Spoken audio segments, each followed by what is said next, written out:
Hi guys, good evening. So another little thing I wanted to go over tonight is post-punishment. When can you punish a dog, and what is punishment for a dog? Punishment should never be a heavy hand, a foot, and rarely a heavy voice. I might step my voice up, Michael, to my son or to my dog, but there's no reason to scream and yell at your dog. They're just dogs. When your dog does something that's outside the box, jumps on somebody or barks or chews on a shoe, they're just being a dog. And unless you've taught them different, they don't know different. Okay, so if you come out into the living room and your beautiful leather chair has a hole in it, that's your fault. Whether your dog is 2 months old or 6 years old, that's your fault. They're just dogs. You haven't taught them to do any better. So if you don't correct it properly, so what most people do is they come out and the shoe's chewed up or the chair's chewed up. What do we do? You see videos on it every day online. Look what you did. Look what you did. And they scream and yell at the dog, and the dog rolls over and maybe pees on itself. And people laugh at it, and they think it's so funny that we're making these dogs curl up. But you're really intimidating your dog over something that they have no clue about, right?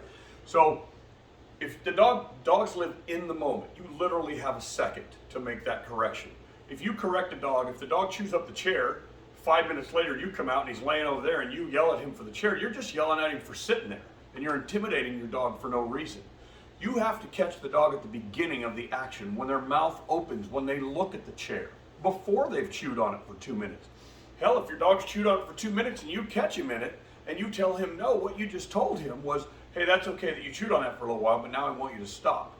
If you want to prevent something, you have to catch it at the beginning of the infraction, when the dog begins to think about it. The same thing happens with trash. People come home, there's trash all over the floor, coffee grounds, a horrible mess. What do? We yell at the dog, look what you did.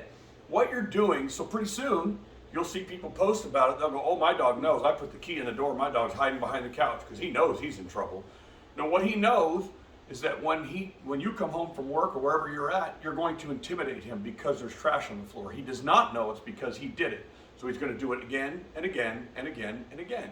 You got to set that dog up. You got to fix the situation. When he puts his nose on the trash can, you have to tell him, don't even think about it. Instead of, hey, in your mind, you're telling the dog that you're angry. Stryker, come. Stryker, come.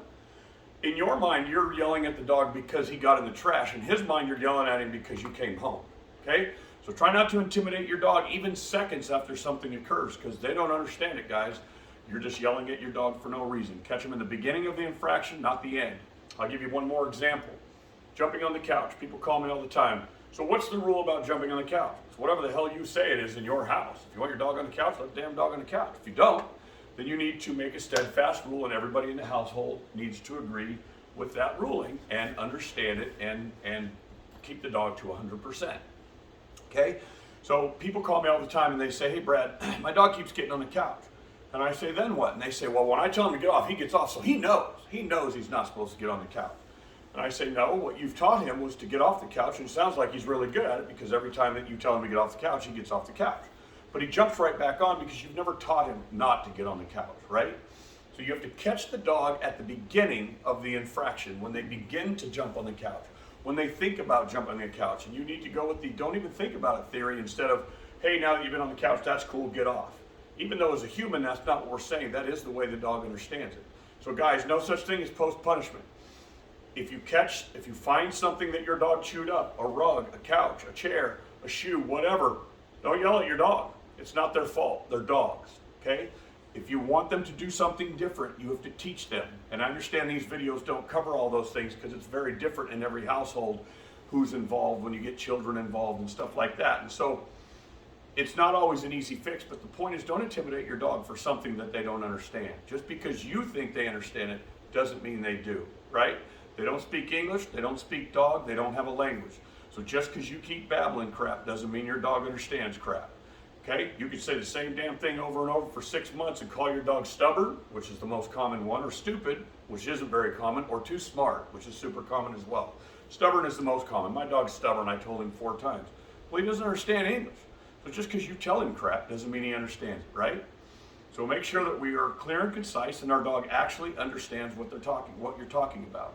If they do, you will see changes in your dog in seconds or minutes, not in days and months. You will see changes in your dog immediately. But mostly, guys, I just wanted to talk about the post-punishment. There's no such thing. Don't yell at your dog for stuff they did for being a dog. Teach them not to do it. All right? So take that to the bank, and me and Stryker, I don't know, she's going to eat her foot, and I'm probably going to go to bed soon. So see y'all later. I'm going to have a biscuit for me and two for Stryker. Stryker, come. Yeah, we're both going to have some dog biscuits, if you don't believe me. And it's going to be good. So you guys have a good night. Hey, this is Costco like Kirkland. It's pretty good. Salmon and sweet potato. So, puppy version. It's chicken and vegetables. Oh, chicken and vegetable. My wife corrected me. I love chicken and I love vegetables, so that's why it's so damn good. This is amazing. I would have had the salmon and sweet potato because I love both of those as well. That's what the adult dogs eat. All right, that's the adult dog food. So I'll get up to that one of these days when Stryker gets a little bigger. All right, guys. We'll see you soon. Have a good night. Norm Dog Training.